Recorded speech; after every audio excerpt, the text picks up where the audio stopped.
Hello again, everyone, and welcome to the 1-4 preview video. When we last saw each other, I left you with this little thought at the end of the 1-3 review video. Basically, now if we line up the readings from last time along with Silent Spring, which you read a couple modules back, we get this nice timeline, a development of environmental and ecological thinking that leads from more or less the beginnings of America all the way up through the modern environmental movement. If we see Carson and Silent Spring as a modern environmental movement and environmental thinking, that's really the important thing, because that's what finds its way into literature and how we can begin to analyze literature at a higher level in terms of what it says about the environment today, with all we know and all of our concerns, social concerns, cultural concerns, economic concerns, human health concerns, environmental health concerns, all the above, right? So we know that we had Thoreau that appreciated nature and started to see a split between the two, civilization and nature, and he enhanced that split and talked about it in some ways, and saw nature, though, as also sort of relatively unaffected. We could still retire to the countryside and escape the busyness of the city. In Roosevelt, we saw that there was an appreciation of nature, but not an activist mindset. Roosevelt wasn't too worried about those bears with the cans on their paws, right? So that type of thinking. We move forward to the 1940s, and finally we get Leopold and the first sort of modern concern over environmental balance or ecological balance that we see in important literature, in important environmental literature. So he teaches us what it is to think like a mountain, that humans can devastate a mountain by changing the environmental balance, right? And that leads us quickly to Silent Spring, Rachel Carson, and the ecological awareness of the chemicals, the invisible things in our environment, and how our way of living, our modern society, is no longer separate from nature, the environment, the environmental health that we depend on. And we see the connection finally back to human health. We don't really see that in Leopold. Leopold isn't worried about how humans might actually undo themselves through their ecological imbalance. But Carson says, wait a minute, we can actually undo ourselves. Humans are at threat here. And we don't see that in the earlier readings. So you can see why this is much more modern and captures sort of the spirit of our age, so to speak, the spirit of our environmental age and our modern concerns about climate change and all these type of things. Just to our first reading for today. It's the only non-literary reading. You're going to have a small set of poems and a short essay by John Muir to read. But first, I'd like you to have a more robust sense of what ecology is. I keep mentioning it over and over in here, but what is it? You know, and you've probably got your own ideas, and you've captured a few little bits that I've said, and you've had, Silent Spring and Thinking Like a Mountain to kind of give you a nice, easy introduction. Even for a non-scientist like me and perhaps you. But ecology and community, the basic thing I want you to do here, and I've got reading questions for you, and I've jotted down some stuff in red to help you through this, is I just want you to go through this essay, which I've chosen for one really easy reason. It's teaching you about ecology and community, a different way of seeing this. It's scientific, but written for people who aren't scientists or ecologists. And so you'll notice that it's broken down into sections. It talks about relationships in an ecosystem and how they happen. Right? It talks about the study of form and pattern inside of ecosystems. So these are the type of things that comprise an ecosystem, and also then ecological thinking. So in future literature or essays, let's say The 1,000-Mile Walk by John Muir that you'll read later in this module, it's the last thing you'll read, we could ask, like, does Muir, is he commenting on ecological relationships, or is he not seeing them and actually seeing that his idea of nature and how it works is a distorted view of how relationships happen in an ecological system, right? So maybe any given poem or author, whatever it may be, is seeing some of this stuff or is not seeing some of this stuff. But what we can start to do is analyze not just literature, but any happening in the world around us and say, is it good ecologically or not?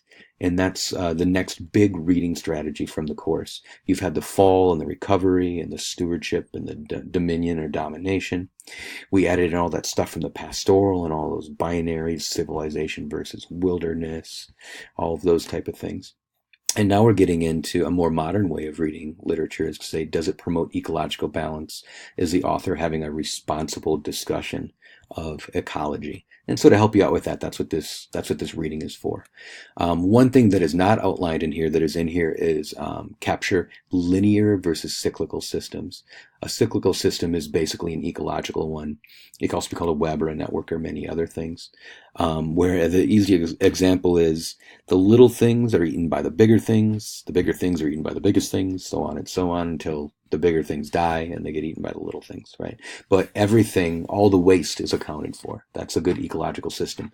The waste doesn't remain waste. It is somehow reincorporated back into the system.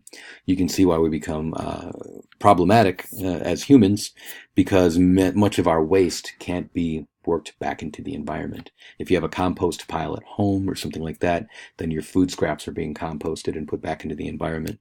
But usually we just dig a hole and dump it in the earth, right? And so that is a linear system. Things work in a line, and at the end there is waste and it gets dropped off somewhere and can't be used, right? And we call it a cyclical system because the end point would come back around the beginning, making a closed circle, right? And that's the type of system that is an ecological system. And so that's an easy way to think about the things that you're learning in this essay, but you will learn much more about that. So we've got networks as well and self-organization. And these are some real basic principles that'll be easy enough to use. Those 4 or 5 ideas will keep you moving through the rest of the course.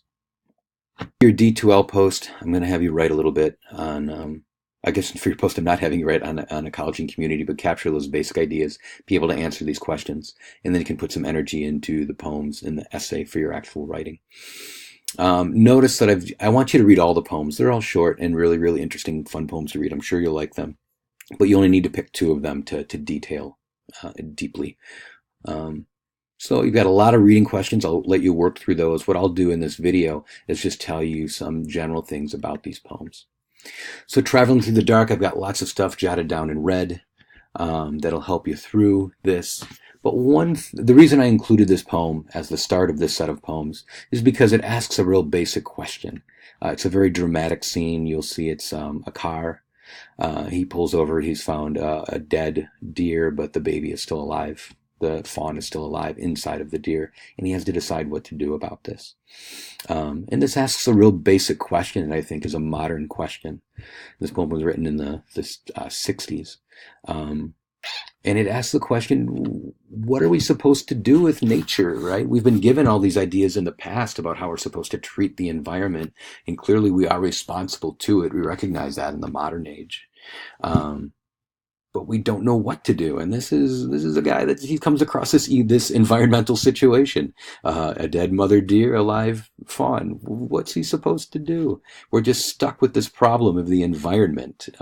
This is a very specific instance, but it's more like this larger theme about how we probably do feel as humans in this world that has climate change and lots of eco problems, but a modern economy that sometimes does damage to the environment. And so read this poem for what it's worth with the questions, the reading questions and my comments here, and appreciate it as a poem in this very specific situation that the speaker is sort of stuck in, so to speak, and the decision that he makes, right? But also see it as a larger theme for what I'd like you to see today, and that is that we are sort of stuck with this environmental problem and we don't know what to do with it.